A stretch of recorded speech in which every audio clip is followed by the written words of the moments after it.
The question, of course, is to do with the fact that a court again rejected that application for suspension of your arrest. Will you still be appearing in the Islamabad High Court on Saturday? Yes, I plan to, on the 18th, on Saturday, I plan to be in Islamabad to present myself in front of the court.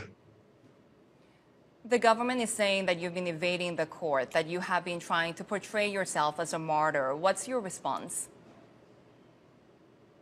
Well, the government, I'm afraid, wants to put me in jail, whatever. This is about this attempt was about the 5th attempt when they came to arrest me. And this is over the past 6 months. And so every time it's some different reason. Once they came to arrest me, they suddenly brought in a warrant on the weekend. So they knew I couldn't go to the court. The problem, Shery, here is that there was an assassination attempt on me. And I know it was the people sitting in government who did that. They were the ones who tried to kill me. So how did you know that was going to happen? Where did you hear that from? Have you seen any trail of evidence or documents that you could actually present your case? So I was in power for 3.5 years. The intelligence agencies were working under me. So from them, I got the news that this plan was coming. The tensions right now within your country happening because of the importance of early elections to you. Why is this important when we've heard from so many ministries saying there are no funds, there's no manpower, law enforcement to make this happen? You know, the reason why the government is saying this is because they're petrified of elections. The reason why they wanted to kill me is because they're petrified that my party... But sir, elections are coming, and the Prime Minister has said it will happen from September to October. So why not let it happen at the appropriate time in the entire country instead of just a few provinces?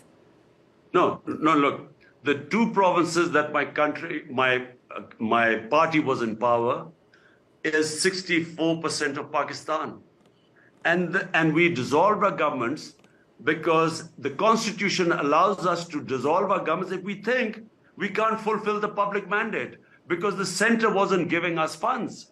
And we couldn't go to our people and what we had promised them, like development and so on, we couldn't do it. So because we couldn't fulfill our mandate to the people, what we had promised, so we went for elections, which every democracy does it. I mean, every democracy, you have the right.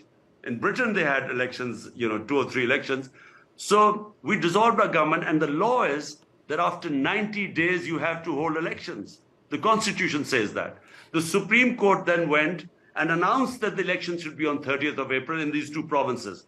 The government is backtracking, making lame excuses like they don't have the funds. Have involved with this government, difficult decisions in this government have involved raising energy prices, taxes as well. Are those some of the measures that you've been thinking about once you get into power, if you win the elections?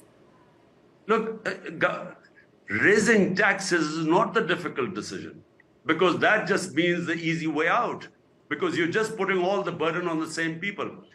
Increasing the tax base, that is difficult. And that is only a government that has public confidence can do it.